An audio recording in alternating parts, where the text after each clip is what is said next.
It took more than one mannequin, several actors who are called standardized patients, 309 students, and 114 faculty members from all 6 schools at the University of Maryland, Baltimore. They came together April 10th after more than 9 months of planning by the President's Interprofessional Education Task Force. The result was the university's first IPE Day, designed to teach multidisciplinary interaction and team practice through complex cases. In simulations at the School of Nursing, students collaborated to respond to a standardized patient lamenting the palliative care chosen by her dying sister. She is my baby sister, and I feel like she should not be going first. I should. Students grasped their peers' scope of practice and got feedback from each other and even the standardized patients. They were overseen by task force members and by faculty participants who had gotten their preparation for IPE Day to make sure their guidance on plans of care would be multidisciplinary. A thing that a nurse or a pharmacist or a physical therapist says is not necessarily going to sort of push them over the edge. They're already sad, they're already depressed, they're already dealing with loss. What they really need to know is, I care about you and I want to help you through this. And if you can establish that kind of a relationship, then the conversations that follow can come much easier. Dr. J. Perman, who has championed IPE since becoming university president, took part in a large group at the School of Pharmacy, engaging students and observing as faculty members modeled a team approach.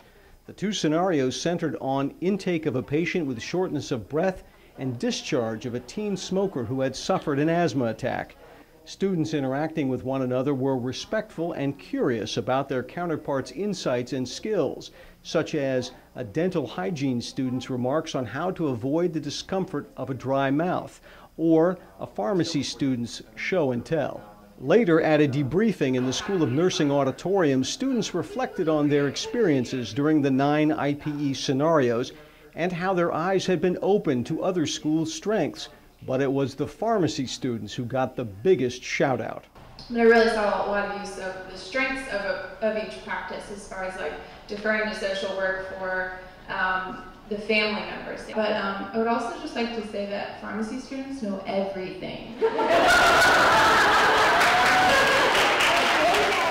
In the Q&A, some asked how they'll know what to say when they try to take the IPE concept out of the classroom and into the exam room.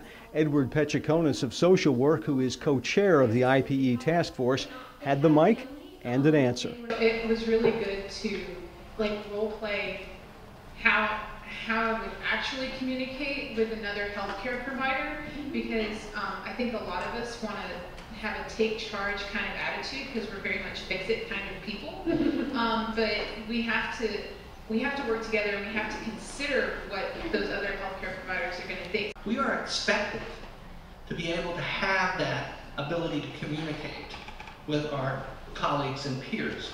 But where do we learn that?